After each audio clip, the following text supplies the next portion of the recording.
This is 7th Generation Warfare, and I am your current host, John Nelson.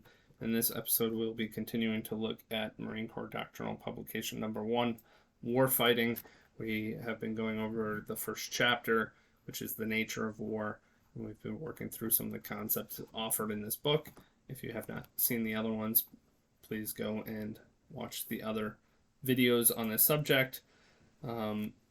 Just a reminder, when I talk in the book, when it says war, you can substitute that out for life, because this book, although it's talking about the principles of warfare and how to think about warfare, it's very equatable to how you could conduct yourself in life or in business.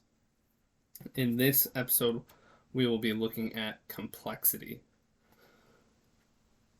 War is a complex phenomenon. We have described war essentially as a clash between opposed wills. In reality, each belligerent is not a single homogeneous will guided by a single intelligence. Instead, each belligerent is a complex system consisting of numerous individual parts. A division compromises regiments, a regiment compromises battalions, and so on, all the way down to fire team, which are composed of individual Marines. Each element is part of a larger whole and must operate with other elements for the accomplishment of the common goal. At the same time, each has its own mission and must adopt its own situation.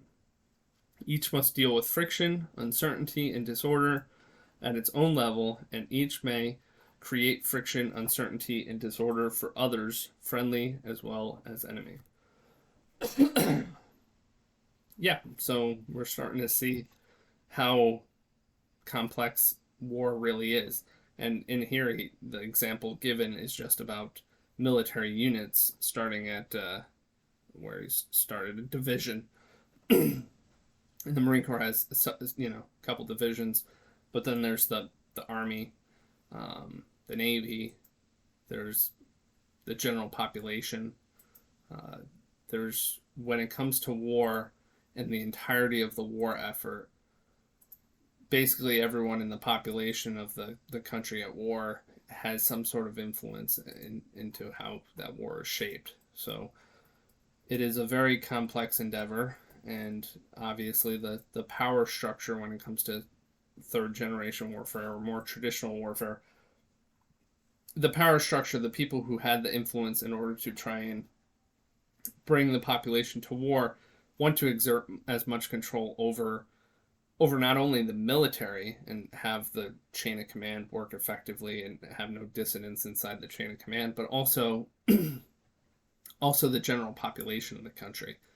They, for instance, Vietnam, when the big anti-war movement started really rolling out, that was a problem for the power structure that was looking to profit off the war. And so when it comes to modern warfare, and as we look into 5th generation warfare in some of our later videos, I think you'll see that there is a constant effort to manipulate the population into a homogeneity of thought. So that way, when it comes time to get the population willing to fight, they will be, because there's a lack of freedom of thought. People are sharing one mind because they've been influenced in the same sort of ways. And so as you fight your 6th generation warfare, that's part of what you have to undo is get out of the herd that's being managed by these power structures trying to control your thought, in order so that they can reduce the level of complexity. If everyone thinks the same and acts the same, kind of like the clones in Star Wars, if you had a clone army and you could expect all of them to follow orders perfectly, and you knew what their fighting capabilities were because they're all, the same exact build. You don't even have to buy different size body armor for them because they're all the same size. That would reduce complexity, and in the same way, power structures want to control our minds so that they can reduce the complexity when it comes to moving us little pawns across the chessboard. Back into it. As a result, war is not governed by the actions or decisions of a single individual in any one place, but emerges from the collective behavior of all the individual parts in the system interacting locally in response to local conditions and incomplete information. A military action is not the monolithic execution of a single decision by a single entity, but necessarily involves near countless independent but interrelated decisions and actions being taken simultaneously throughout the organization.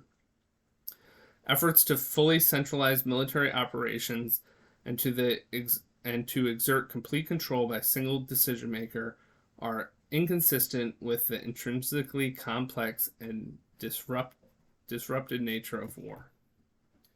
Doesn't mean that they won't try. And what I was thinking of when I was reading that is drone warfare, in that especially if you can program swarms of drones and other things, if you can program drones with kill orders, and you're fairly confident in their ability to follow the programming that is put into them, you can. I don't think it'll fully happen, but the idea would be that you can get rid of the complexity and the uncertainty that having decision makers on the ground, 18, 19, 20-year-old kids with rifles on the ground, instead of having those people on the ground making the decisions, a robot, which is pre-programmed, could. I don't think that's going to be a successful warfighting strategy long term, but I'm not ultimately concerned in whether their third or fourth generation wars fail or succeed. I'm more concerned on whether my sixth and seventh generation wars exceed. So in sixth generation warfare, there is a single decision maker, and that's you, because it's about controlling your own will.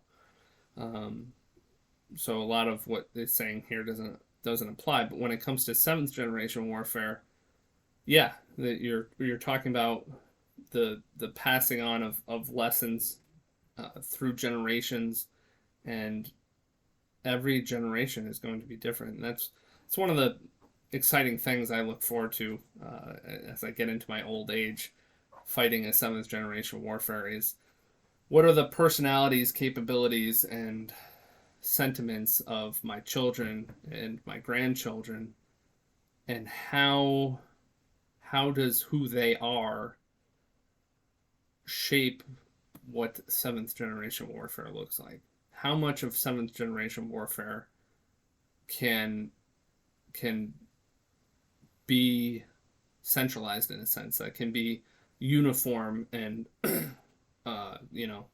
passed on with very little change from generation to generation, and how much of it needs to be a constant reassessing of the battlefield, and how much of it has to be made by decision makers in those future generations adapting to their environment.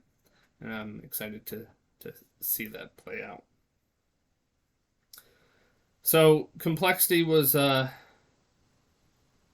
rather small section. We read it in those two chapters, but I hope you are liking the content as we go through Marine Corps Doctrinal Publication number 1.